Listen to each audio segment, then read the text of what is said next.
In the final days of the Second World War, the Bergen Belsen concentration camp became an indescribable hell. More than 13,000 unburied corpses, 60,000 prisoners abandoned to their fate, condemned to die from hunger and disease. And amid this chaos, a group of women not only observed, but were directly responsible for the brutality. When British forces liberated the camp, what they found overwhelmed understanding. But what surprised them the most was the presence of the SS guards, Irma Grese, Elisabeth Volkenrath and Johanna Bormann. What led these women to become the executioners of Belsen? How could they walk among the dead without a hint of remorse? What occurred later at the trial would forever change the way the world viewed the horror of the Holocaust. But did they really pay for their crimes? The architecture of abandonment, Bergen Belsen and death by negligence. Bergen Belsen represented a distinctive mode within the Nazi concentration camp system. Established in 1940 as a camp for prisoners of war, it evolved into a deadly complexity when the SS assumed partial control in 1943. Its tripartite structure, divided between the section for prisoners of war, the residential camp, and the prisoner camp, allowed the Nazi administration to meticulously segregate its victims according to ethnic, national, and political criteria. Unlike Auschwitz, Belsen lacked gas chambers, instead developing its own lethal mechanism, death by systematic negligence. The camp experienced catastrophic overcrowding from 1944 onward, when Josef Kramer, later known as the Beast of Belsen, assumed command. Under his administration, the population increased exponentially, multiplying tenfold in less than a year.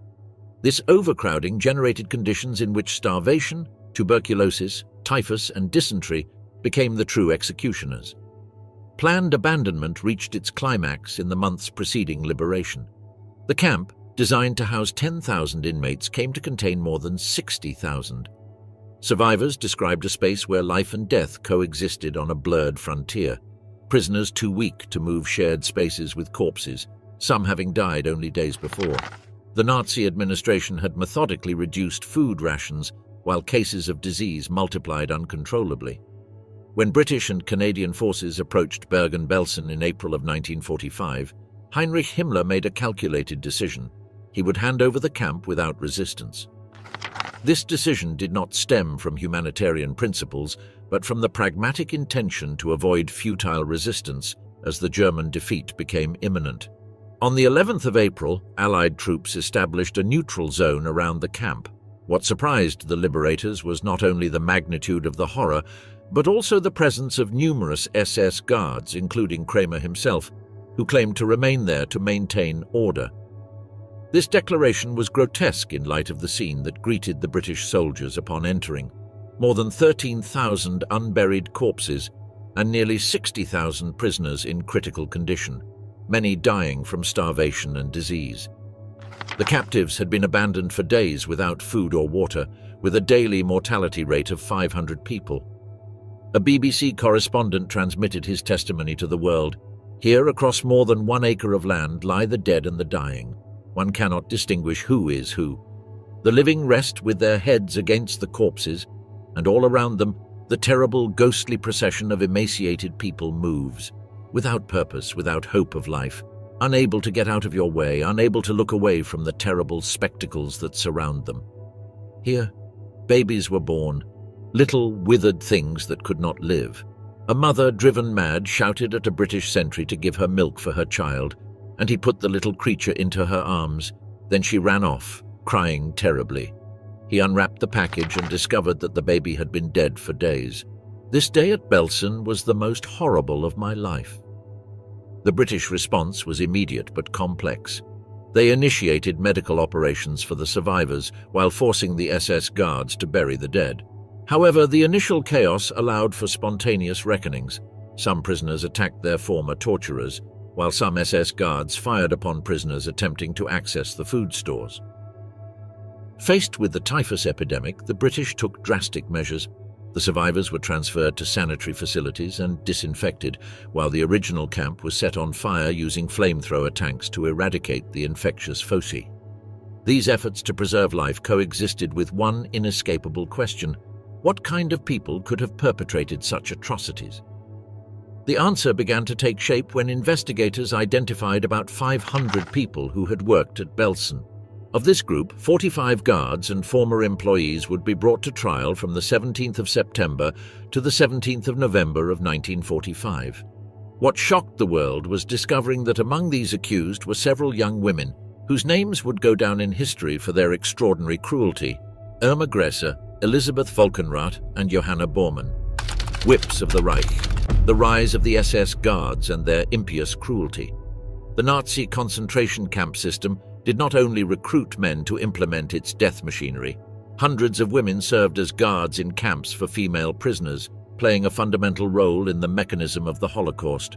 Among them, Irma Grese, Elisabeth Volkenrath, and Johanna Bormann gained notoriety for their exceptional cruelty, which ultimately led them to the gallows in December of 1945. Irma Grese was born on the 7th of October in 1923 into a large family in a rural area of Germany. Her childhood was marked by tragedy when, at the age of 13, her mother committed suicide by ingesting hydrochloric acid after discovering her husband's infidelity. This traumatic loss coincided with the rise of Nazism, providing young Irma with an alternative value system at a time of deep emotional vulnerability. Before reaching the age of 15, she left school and worked briefly as an auxiliary nurse in a sanatorium for SS soldiers. Although she expressed interest in joining the German Girls' Association, BDM, the female youth organization of the Nazi Party, her father strongly opposed it. This paternal rejection intensified her determination to find independence within the Nazi system, deliberately distancing herself from her family. Grese's ambitions materialized when, before reaching the age of 18, she was sent to Ravensbrück, an exclusively female concentration camp where her transformation began. There, she initially worked as a volunteer, a significant detail that contradicts the later narrative of coercion. This camp functioned as a training center for SS guards, and Grese demonstrated an exceptional adaptation to the environment. In 1942, at barely 19 years old, she was promoted to supervisor. Her superiors recognized in her not only efficiency, but also an exceptional ideological conviction. Grese had completely internalized Nazi propaganda, considering that the Weimar Republic had bled Germany dry and that National Socialism represented the salvation for her nation. Elisabeth Volkenrath, born Elisabeth Merlau, came from a similar background. The daughter of a forestry worker, she grew up in a large family. After completing her basic education, she worked as a nanny and cook between 1933 and May of 1938, later becoming a hairdresser. Volkenrath's ideological attraction to Nazism did not arise from a family trauma, but from a gradual susceptibility to the regime's propaganda, which offered a vision of order and purpose in turbulent times. In October of 1941, at the age of 22, Volkenrath voluntarily enlisted in the Female Auxiliary Corps of the SS. She was initially assigned to Ravensbrück under the command of Dorothea Binz, where she learned techniques of surveillance and control. Like Grese, she consciously chose this professional path, requesting in March of 1942 a transfer to Auschwitz, a camp with greater prospects for those wishing to ascend in the concentration camp hierarchy. Johanna Bormann presented a distinctive profile. Born on the 10th of September in 1893 in Birkenfelde, East Prussia, she was considerably older than her peers when she entered the camp system in March of 1938 at the age of 45. Her youth unfolded in a world predating Nazism, and she initially developed religious inclinations, even engaging in missionary work.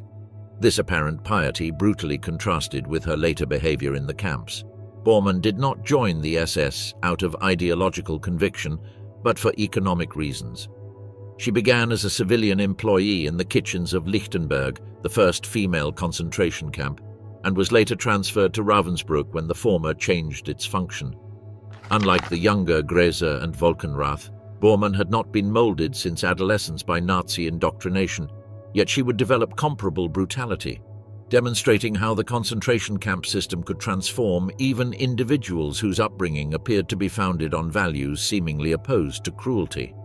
The paths of these three women converged at Auschwitz-Birkenau in 1943. By then, Grese had been transferred there after impressing her superiors, rising quickly in the hierarchy. Her father had severed ties with her, expelling her from the home upon learning of her work in the SS. This familial rupture possibly intensified her immersion in the identity of a guard, where she found not only economic independence, but also a sense of belonging and power. Volkenrath was also transferred to Auschwitz, initially working in the tailoring workshop for prisoners before moving to the female area of Birkenau. After an interruption due to illness, ironically, she contracted typhus, the same disease that afflicted the prisoners because of the conditions she helped impose. She returned to supervise the Office of Packages and Correspondence, a position that granted her control over vital resources for the inmates. Bormann arrived at Auschwitz-Birkenau in May of 1943, initially assigned to external work commands before taking on functions within the camp. For all three women, Auschwitz represented an intensification of their participation in the Holocaust. There, they not only guarded prisoners, they actively participated in the selections that sent women and children directly to the gas chambers. As the Red Army advanced toward Poland in 1945, these guards were transferred to Bergen Belsen, where they continued their service under the command of Josef Kramer. The camp was then suffering from extreme overcrowding, with dwindling resources and deadly epidemics. In this chaotic context during the final months of the war, the brutality of these women did not diminish but found new forms of expression. The progression of these three women within the concentration camp system reflects not only their personal adaptations, but also how the Nazi regime normalized extreme behavior, transforming ordinary citizens into executioners. Their story contradicts the notion that female participation in Nazi crimes was merely peripheral or coerced. They chose their positions, sought promotions, and developed personal methods of cruelty that would distinguish them even in a system founded on systematic dehumanization. The sadism as a method personalized cruelty in the camps. The brutality exercised by Irma Gräser, Elisabeth Volkenrath, and Johanna Bormann transcended the usual parameters of cruelty within the already inhuman Nazi concentration camp system. Their methods revealed not only efficiency in carrying out orders, but also a personal innovation in the administration of suffering that terrified thousands of prisoners. Irma Gräser, nicknamed the Beautiful Beast or the Hyena of Auschwitz, developed a repertoire of distinctive cruelties that combined physical violence with psychological torture. Survivors' testimonies reveal that Gräser, then barely 20 years old, showed evident pleasure in the suffering of others. She regularly participated in the selections at Auschwitz-Birkenau, where she determined who would be sent immediately to the gas chambers. Witnesses claimed that she deliberately selected beautiful women to die, apparently motivated by jealousy. The use of animals as a tool of terror characterized her method. Gräser specifically trained a German shepherd to attack prisoners. Testimonies describe how she ordered the animal to tear victims apart, watching with satisfaction as the dog mutilated weakened women. She complemented these canine attacks with personal beatings, using whips and boots with reinforced toe caps to maximize the damage. Her sadism also acquired sexual dimensions. During the trials, it was revealed that Gräser maintained relationships with SS officers while exercising absolute power over the prisoners, some of whom were forced to satisfy her whims or those of her lovers. The intersection of power, violence, and sexuality in her behavior represented a particularly disturbing manifestation of systematic dehumanization. Elisabeth Volkenrath, although less publicly known than Gräser, exercised an equally methodical terror. Her position as the main supervisor of the female area in Auschwitz granted her extraordinary authority. Vera Fischer, a survivor, testified that Volkenrath beat her so severely that she required 3 weeks of hospitalization. Other witnesses claimed to have seen her on approximately 80 occasions beating prisoners until they lost consciousness with a rubber baton. The case of Helena Kopper illustrates the calculated cruelty of Volkenrath. Accused of carrying a ring and a medallion, Helena was forced to run behind a bicycle to the SS headquarters, where Volkenrath beat her with a rubber baton, then locked her in a basement with bread and water every 3 days. Later, she was forced to work cleaning latrines, where she contracted typhus.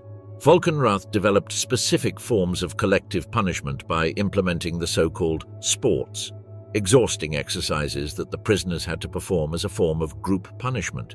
These exercises, carried out by malnourished and sick women, frequently resulted in deaths by exhaustion.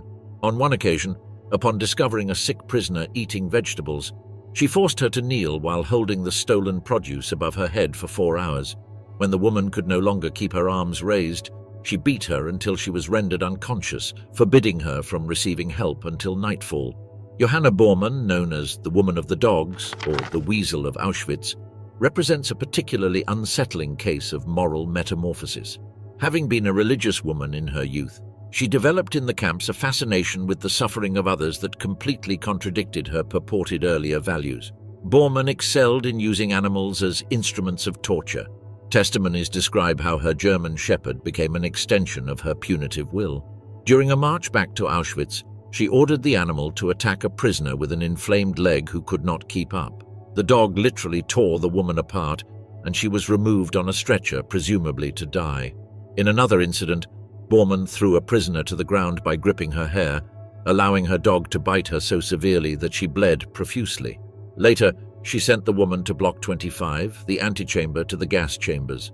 Her collaboration with Josef Mengele, the infamous Angel of Death, included selecting prisoners for his medical experiments, adding another dimension to her complicity in the horror. When these 3 women were transferred to Bergen Belsen in early 1945, the conditions in the camp had deteriorated to catastrophic levels, with approximately 60,000 prisoners crammed into facilities designed for 10,000, and with epidemics of tuberculosis, typhus, and dysentery decimating the population, the environment provided new opportunities for cruelty. In Belsen, where there were no gas chambers, death operated primarily through starvation and disease. The 3 guards adapted their methods to these circumstances. Witnesses claimed that Greze continued to shoot arbitrarily at female prisoners, while Volkenrath maintained her regime of lethal beatings. Bormann persisted in using her dog to terrorize the already weakened inmates. A particularly disturbing aspect of these women's behavior was their persistence in cruelty, even when German defeat was imminent. Unlike many guards who fled before the Allied advance, they remained in Belsen until liberation, continuing their mistreatment, even though they knew they would soon be captured. This persistence suggests a deep identification with their role as torturers, beyond merely following orders or fearing reprisal for desertion. The psychological dimension of the terror they imposed deserves special consideration. They not only inflicted physical suffering, but also cultivated an atmosphere of unpredictability and constant fear. Gress would often whistle softly as she walked through the camp, a seemingly innocuous sound that terrified the prisoners, who knew it preceded arbitrary acts of violence. Volkenrath developed an impassive facial expression while administering lethal beatings, creating a psychologically devastating contrast. Bormann used the fear of her dog as a control tool even when the animal was not present. The behavior of these 3 women represented not only the implementation of genocidal policies, but a personal interpretation that exceeded the requirements of the system. Their actions reveal how the concentration camp environment not only allowed, but incentivized the manifestation of sadistic impulses, transforming ordinary individuals into architects of individualized suffering, each developing a personal mark of cruelty that would distinguish them even within the context of widespread atrocity. Among the dead, the fall of the Belsen Guards. The liberation of Bergen Belsen did not follow the usual pattern of other concentration camps. Instead of a combative entry or a surprise occupation, a strange negotiated transition occurred on the 11th of April of 1945. Heinrich Himmler, anticipating inevitable defeat, authorized the surrender of the camp without resistance. This pragmatic decision created an unusual scenario. SS guards, including Irma Greze, Elisabeth Volkenrath, and Johanna Bormann, remained in the camp during the arrival of British and Canadian forces. When the Allied troops established a neutral zone around Belsen, they found a bewildering situation. Josef Kramer, the camp commander, not only was still present but also presented himself to the British officers, claiming that he remained there to maintain order. This statement appeared grotesque in light of the absolute humanitarian chaos reigning in the camp. The 3 female guards following this example had not fled either. This decision to remain suggests various interpretations. Perhaps they believed they could dilute their responsibility within the administrative complexity.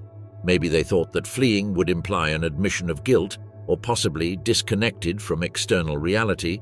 They did not anticipate the magnitude of the consequences. Lieutenant Colonel Mervyn Wilkes-Gonin, one of the first British officers to enter Belsen, documented the moment of the encounter with the guards. "We found the camp commander and his staff still at their posts. They seemed to consider that they had done a good job under difficult circumstances and expected us to appreciate their efforts. They were visibly shocked when we placed them under arrest." On the 15th of April, when the British fully entered Bergen Belsen, they encountered a scene that defied human comprehension. More than 13,000 unburied corpses scattered across the terrain or piled next to the barracks. Approximately 60,000 prisoners in various states of starvation and illness, many too weak to move, collapsed sanitary facilities, and epidemics of typhus, tuberculosis, and dysentery spreading uncontrollably. The daily death toll reached 500 people. In this apocalyptic scenario, identifying the female guards was not difficult. Survivors with enough strength immediately pointed out the three women, recounting their cruelties to the British soldiers. Irma Gresser, particularly recognizable by her youth and appearance, was identified by multiple prisoners. One survivor recalled, "We recognized her immediately. It is impossible to forget that face," smiling while selecting who would live and who would die. Elizabeth Volkenrath initially tried to blend in with the prisoners, changing her uniform for civilian clothes. However, she was quickly identified by survivors from the female section of Auschwitz, who vividly remembered the supervisor who had ordered countless beatings. Johanna Bormann, with a more nondescript appearance but unmistakable to those who had suffered her dog's attacks, was similarly identified. The three women were arrested along with another 42 members of the Belsen staff. The British authorities implemented a form of immediate poetic justice. They forced the captured guards, including the three women, to participate in the removal and burial of the thousands of corpses scattered throughout the camp. This macabre task, carried out under military supervision, exposed the perpetrators to the tangible results of their actions and negligence. Historical photographs show Irma Gresser, with a tense yet impassive expression, carrying bodies alongside other guards. Elizabeth Volkenrath appears in other images loading corpses into mass graves dug by British bulldozers. Johanna Bormann, visibly older than her companions, was photographed dragging human remains under the gaze of armed soldiers. This forced encounter with the direct consequences of their actions generated diverse reactions. According to testimonies from British soldiers, Irma Gresser maintained a defiant attitude even during this task, showing little remorse. One British officer stated that she handled the bodies with evident disdain, as if they were inanimate objects. Volkenrath exhibited more physical distress, vomiting during the work, while Bormann worked mechanically with an impenetrable expression. The capture and these initial acts of provisional justice were widely documented. Journalists and military cameramen recorded these moments, creating some of the most emblematic images of the Holocaust's end. Perpetrators literally confronted with the consequences of their crimes. These images began circulating internationally, provoking public shock at the involvement of women in atrocities that many had exclusively associated with male brutality. Richard Dimbleby, the BBC correspondent who entered with the British forces, expressed the impact of seeing these guards. Among the perpetrators, there were young women, some who could have passed as nurses by their appearance, but who had participated in indescribable crimes. Seeing these women, whom anyone could have met on a European street, surrounded by the results of their work, created a dissonance that was impossible to reconcile. During the preliminary interrogations, the three women adopted defensive strategies that they would maintain during their trials. Gresser initially denied any participation in selections for the gas chambers, claiming she merely performed administrative duties. Volkenrath argued that she was unaware of the fate of the prisoners selected, insisting that she never knew about the gas chambers. Bormann denied ordering her dog to attack prisoners, stating that the animal was simply an untrained pet not meant for aggression. These denials sharply contrasted with the consistent testimonies of survivors, some of whom provided meticulous details about specific incidents of cruelty. The British authorities systematically collected these statements, gradually building detailed dossiers against each of the accused. After the cleaning operations and initial investigations, the three women were transferred along with another 42 members of the Belsen staff to a military prison. Meanwhile, the Bergen Belsen camp, considered an irredeemable infectious focus, was set on fire by British flamethrower tanks, erasing the physical structures but not the evidence of what had occurred. The capture and identification of Grace, Volkenrath, and Bormann represented a pivotal moment in the history of international justice.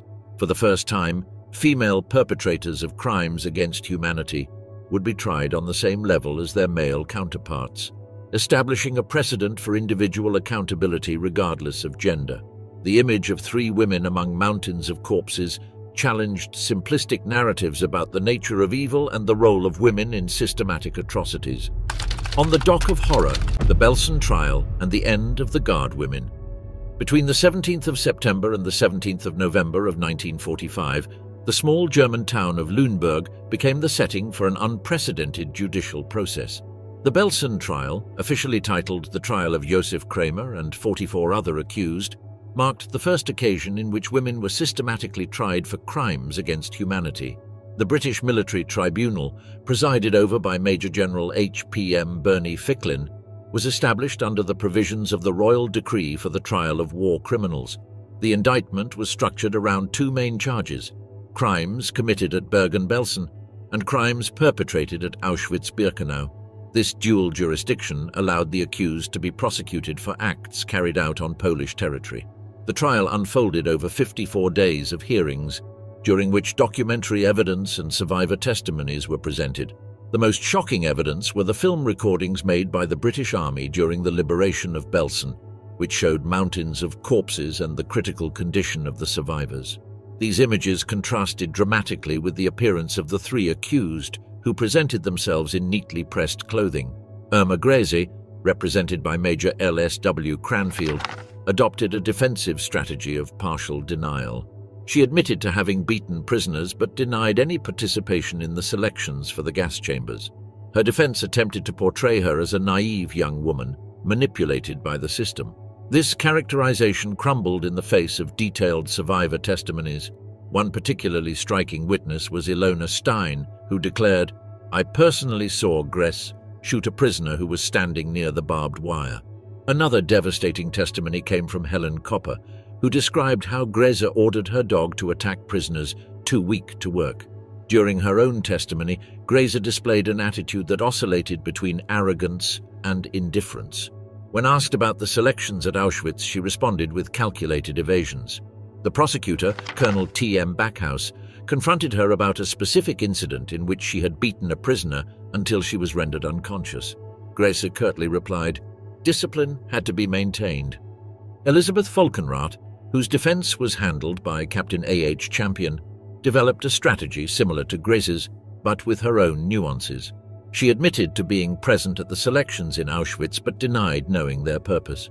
"I never knew about gas chambers," she declared, provoking murmurs of disbelief among the survivors present in the room. The most devastating testimony against Volkenrath came from Doris Safran, who described how the accused had beaten an elderly woman to death. Unable to remain upright during a prolonged formation, she dragged her down the stairs and kicked her repeatedly while she lay motionless, Safran declared. During cross-examination, Volkenrath denied the incident, but her mechanical response lacked conviction in the face of detailed testimony from multiple witnesses. Johanna Bormann, represented by Major A. Munro, adopted a defensive strategy that emphasized her age and supposed impotence within the system. Her defense attempted to portray her as a solitary, middle-aged woman trapped in impossible circumstances who simply followed orders. This characterization contrasted dramatically with testimonies that described her ordering her dog to tear prisoners apart. During her testimony, Bormann admitted to owning a dog at Auschwitz, but insisted that she never used it against prisoners. "It was against camp regulations," she declared, "and I would have been punished for it." This assertion was absurd in a context where the greatest atrocities were precisely the regulations that had been implemented. Alexandra Siwidowa offered a forceful testimony, describing how Bormann had ordered her dog to attack a prisoner with a swollen leg during a march, resulting in fatal injuries. The trial presented an additional difficulty. Many crucial witnesses were scattered throughout Europe, recovering from their captivity, while others had died due to the after-effects of their internment. Despite these limitations, the British prosecution managed to gather 54 witnesses who provided consistent and detailed testimonies about the actions of the accused. The international press followed the process with particular attention to the three accused women. The British Daily Express described Irma Grese as the beautiful beast, articulating the apparent contradiction between her youth and physical attractiveness and the atrocities she had committed. The media coverage frequently emphasized her age, 22 years at the time of the trial, and her appearance, creating a narrative about the nature of evil that transcends appearances. A notable aspect of the process was the public reaction to the presence of women among the accused. While male participation in atrocities was interpreted within established paradigms of wartime violence, female perpetrators challenged ingrained conceptions about the nature of femininity. Contemporary commentators expressed particular astonishment at the case of Grèce, whose youth and gender seemed incongruous with her systematic cruelty. On the 16th of November of 1945, after deliberating on the extensive evidence presented, the court announced its verdicts. Irma Grèce was found guilty of crimes committed both at Bergen Belsen and at Auschwitz. Elisabeth Volkenrath received an identical verdict. Johanna Bormann was found guilty solely of crimes perpetrated at Auschwitz, although that was sufficient to warrant the maximum penalty. The following day, on the 17th of November, sentences were pronounced. Josef Kramer, the commander of Belsen, and 10 subordinates, including the 3 women, were sentenced to death. The sentence specified that they would be executed by hanging, a method that the British considered appropriate for war crimes, as opposed to the firing squads reserved for military offences. The reaction of the condemned to the sentence was revealing. According to official reports, Irma Grèce maintained a defiant attitude, showing no visible remorse. Elisabeth Volkenrath received the news with apparent disbelief. Johanna Bormann, according to one witness, seemed to disconnect from reality, as if entering a trance state. In the following days, Grèce appealed her sentence by requesting a new trial, an appeal that was dismissed after brief consideration. The judicial decision established a significant precedent. Female perpetrators of crimes against humanity would be tried to the same standards as their male counterparts, with no mitigating factors based on gender. The Belsen Trials represented a decisive moment in the evolution of international justice. For the first time, a tribunal had established that participation in a genocidal system entailed individual criminal responsibility, regardless of the perpetrator's gender or age. For Irma Grèce, Elisabeth Volkenrath, and Johanna Bormann, the judicial process concluded with an inescapable certainty. Their next encounter would be with the executioner at Hamelin prison. The gallows of Hamelin, Albert Pierrepoint, and the final justice of the beasts of the Reich. On the 13th of December of 1945, the old prison of Hamelin, located in Lower Saxony, Germany, became the setting for an extraordinary episode in judicial history: the execution of 3 women convicted of crimes against humanity. The British authorities had prepared a special block within the prison for the occasion, consisting of a row of small cells that led to an execution chamber at the end of the corridor. For this unprecedented task, the British authorities summoned Albert Pierrepoint, the official British Crown executioner, renowned for his professionalism and efficiency. Pierrepoint, who would later document these executions in his autobiography Executioner Pierrepoint, had travelled to Germany specifically to carry out the sentences handed down at the Belsen Trials. The method chosen was the long drop hanging, a British technique designed to cause instantaneous death by cervical fracture, thereby minimising suffering. This procedure required precise calculations based on the weight and build of each condemned person to determine the exact length of rope. The day before the executions, Pierrepoint and his assistant, Regimental Sergeant Major Richard Anthony O'Neill, met with each condemned individual to take these anthropometric measurements. The encounter with Irma Grèce, documented by Pierrepoint, proved particularly striking. When we finished recording the details of the men, Sergeant Major O'Neill ordered, "Bring Irma Grèce." She came out of her cell and walked toward us laughing. She looked like a young girl, as healthy as anyone could wish to know. She answered O'Neill's questions, but when he asked her age, she paused and smiled. I realized that we both smiled with her, as if we understood the conventional shame of a woman when revealing her age. Finally, she said 21, which we knew was correct. This interaction reveals the unsettling normality that Grèce projected even on the eve of her execution. Pierrepoint meticulously recorded her measurements: 1 meter 65 centimeters in height and 68 kilograms in weight. Based on these data, he calculated that she would require a drop of 2 meters 24 centimeters to ensure instantaneous death. The encounter with Elisabeth Volkenrath unfolded in a more sober manner. Unlike Grèce, Volkenrath did not show any joviality. answering questions in monosyllables and avoiding eye contact. Her measurements, approximately 1 meter 62 centimeters and 65 kilograms, allowed Pierrepoint to calculate the necessary drop. Johanna Bormann presented a marked contrast to her younger companions. Pierrepoint described her as a woman who limped down the corridor, appearing old and haggard. At 52 years old, significantly older than the other condemned, Bormann displayed visible signs of distress. She was trembling as she stepped onto the scale, Pierrepoint wrote, and she said in German, "I have my feelings." This statement, the only one Pierrepoint recorded from Bormann, reveals a rare moment of human vulnerability in a woman who had shown little compassion toward her victims. The morning of the 13th of December began early for the executioners. The logistics required precision. 11 people were to be executed that day, beginning with the 3 women individually, followed by the men in pairs. The British authorities had determined that the women should be executed first, possibly to minimize the agonizing wait for the condemned. At 9 hours and 34 minutes, Irma Grese became the first to face the gallows. Pierrepoint described the moment with technical precision. "We ascended the stairs to the cells where the condemned were waiting. A German officer at the door leading to the corridor flung it open, and we passed along the row of faces and entered the execution chamber. The officers were standing at attention. Brigadier Patton Walsh had his wristwatch raised. He gave me the signal, and a sigh of released breath was audible in the chamber." Pierrepoint continued his account. "I walked down the corridor. 'Irma Grese,' I called. The German guards quickly closed all the shutters on 12 of the inspection ports and opened a door. Irma Grese came out. The cell was too small for me to enter, so I had to immobilize her in the corridor. 'Follow me,' I said in English, and O'Neill repeated the order in German. The climactic moment occurred with precise timing.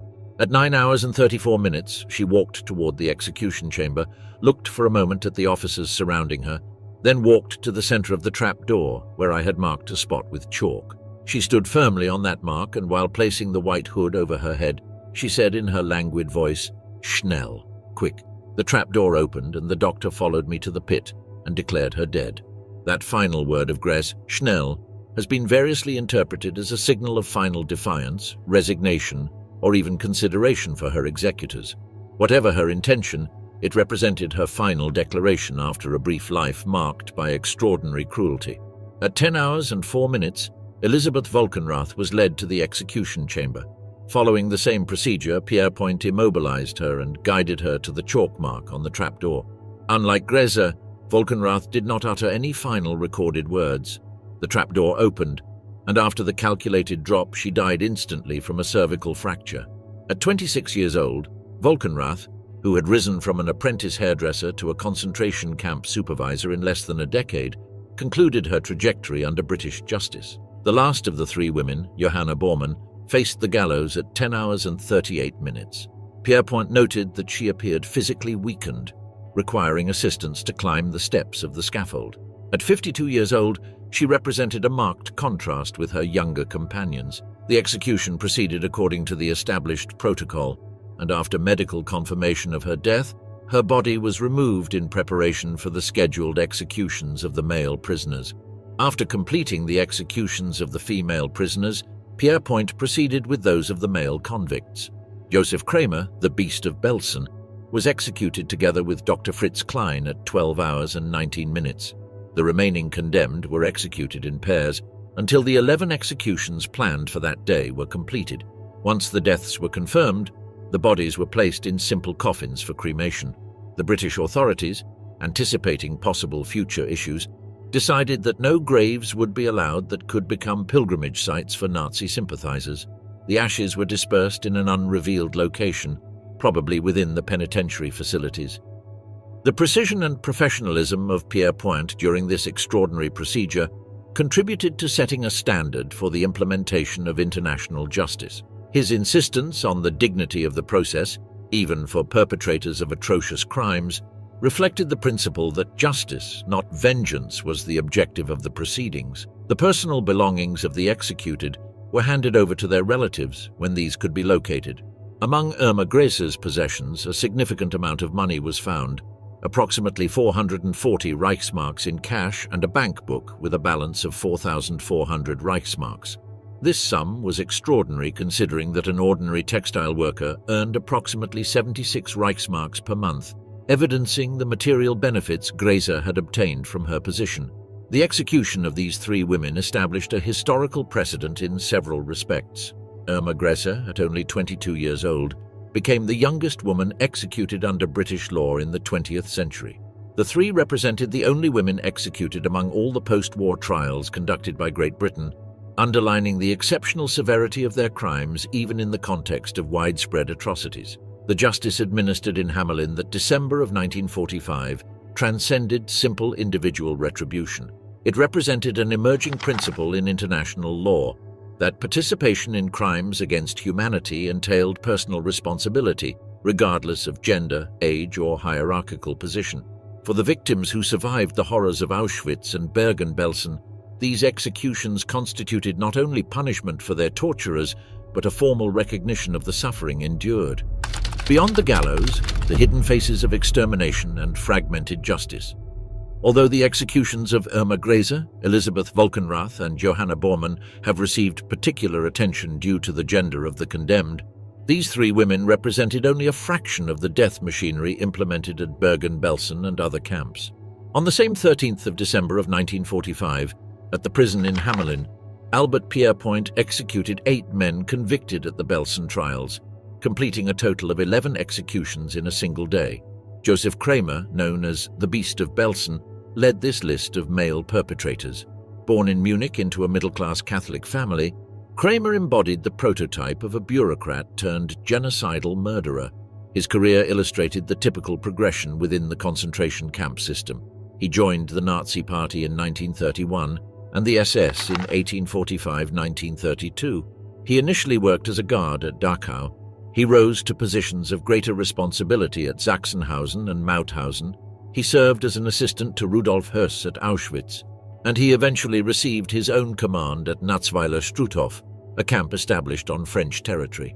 During his time at Natzweiler, Kramer personally gassed 80 Jews selected for the collection of Jewish skeletons at the Reich University in Strasbourg. This episode, which he admitted during his trial, demonstrated his direct participation in murders rather than merely administrative supervision.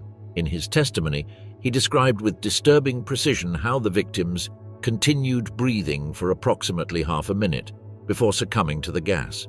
In May of 1944, Kramer was transferred to Auschwitz-Birkenau as operations commander, overseeing the murder of tens of thousands in the gas chambers. His transfer to Bergen Belsen in December of 1944 coincided with the administrative collapse of the camp due to extreme overcrowding. While the number of prisoners increased from 7,300 to over 60,000, Kramer presided over conditions that caused between 250 and 300 deaths daily from disease and starvation.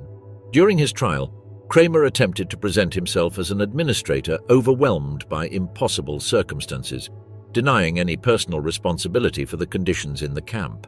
This argument crumbled in the face of evidence that he had personally executed prisoners for minor infractions, such as 2 Russian inmates whom he shot days before liberation for collecting rotten potatoes.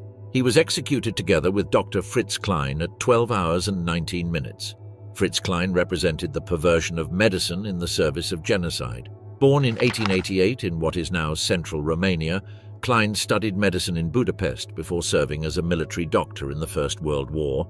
After graduating, he practiced medicine in Sibiu, Romania, until in 1943 he was transferred to the Waffen-SS as an ethnic German doctor.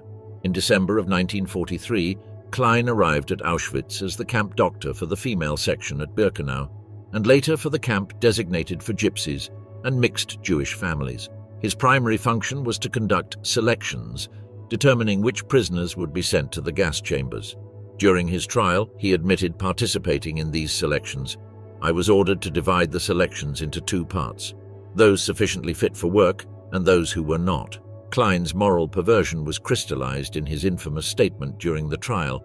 "My Hippocratic oath tells me to cut out a gangrenous appendix from the human body. The Jews are the gangrenous appendix of humanity." This phrase revealed the complete distortion of medical ethics that allowed professionals like Klein to reinterpret murder as social cleansing. Franz Hössler, executed shortly after Kramer and Klein, had followed a similar trajectory through the camp system. Initially a guard and cook at Dachau from 1933, Hössler was transferred to Auschwitz in 1940, where he supervised the execution of 575 prisoners at the Sonnenstein Euthanasia Center, and later the elimination of 168 survivors of a failed uprising. As the supervisor of the female camp at Birkenau since 1943, Hössler perfected techniques of deception for the victims destined for the gas chambers. He told them, "This is not a holiday resort, but a work camp. There are opportunities for each one of you. We will take care of your health and offer you well-paid work." This calculated speech, uttered knowing that the prisoners would be gassed minutes later, illustrated the psychological dimension of the genocidal machinery. Karl Franzio and Ansgar Pichen, cooks at Bergen Belsen, represented a different level of complicity. Although their main function was the preparation of food for the SS personnel, both were convicted for shooting at prisoners who attempted to collect leftover food. These murders, committed even on the eve of liberation, demonstrated how brutality pervaded all levels of camp staff, even among those without direct monitoring responsibilities. Wilhelm Dürr, only 24 years old at the time of his execution, embodied the radicalization of German youth under Nazism. A member of the Hitler Youth before joining the SS, Dürr supervised a death march from the Kleinbodungen subcamp to Bergen-Belsen in April of 1945. During this march, approximately 30 prisoners were executed from exhaustion or for escape attempts. Witnesses claimed that Dürr personally shot several prisoners for having bad feet or being too ill to continue. Franz Stoffel, commander of the Kleinbodungen subcamp, shared responsibility with Dürr for this deadly march. His defense during the trial, that the prisoners received adequate rations during the march, contrasted sharply with survivors' testimonies describing systematic starvation and summary executions over a journey of approximately 50 kilometers. These 8 men, along with the 3 women executed on that same day, represented different facets of the concentration camp system: administration, medicine, supervision, logistics, and everyday surveillance. Their various functions illustrated how genocide required participation on multiple organizational levels, from high-level planning to direct implementation. It is important to note that the 11 executions at Hamelin represented only a fraction of those condemned at the Belsen Trials. 19 other accused received prison sentences ranging from 1 year to life imprisonment. Among these were women such as Herta Ehlert, sentenced to 15 years, Hilde Lisiewicz, who received 10 years, and Herta Botha, condemned to 10 years but released early in 1951 during a sentence review. Various factors determined these variations in sentencing. Direct evidence of participation in murders generally resulted in a death sentence, while brutality without specific documented deaths typically led to prison terms.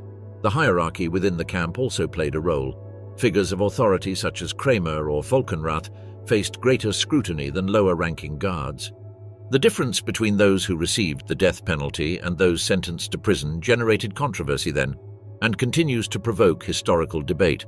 Survivors like Eva Olsen questioned why guards such as Herta Botha, known for brutally beating prisoners with wooden rods, were eventually able to reintegrate into society. "I saw her beat a woman until she was almost dead," testified Olsen. "Why should she deserve to live when so many innocents died?"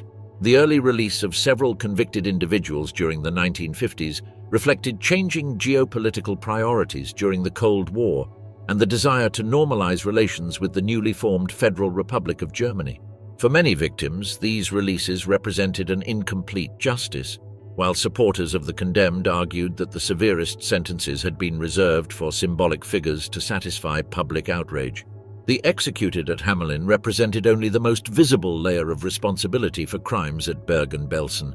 Hundreds of guards and administrative staff never faced trial, having escaped during the chaotic final weeks of the war. Others were tried in separate processes according to their nationality or the specific camps where they had operated. This judicial fragmentation, inevitable given the transnational scope of the crimes, meant that responsibility for the Holocaust was adjudicated in an incomplete and uneven manner. Nevertheless, the executions on the 13th of December of 1945 marked a pivotal moment in the evolution of international justice.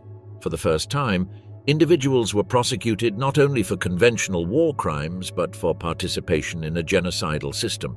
The 11 people executed at Hamelin paid the ultimate legal price for their involvement, Yet their punishment barely began to address the inconceivable scale of the crime, the systematic murder of millions.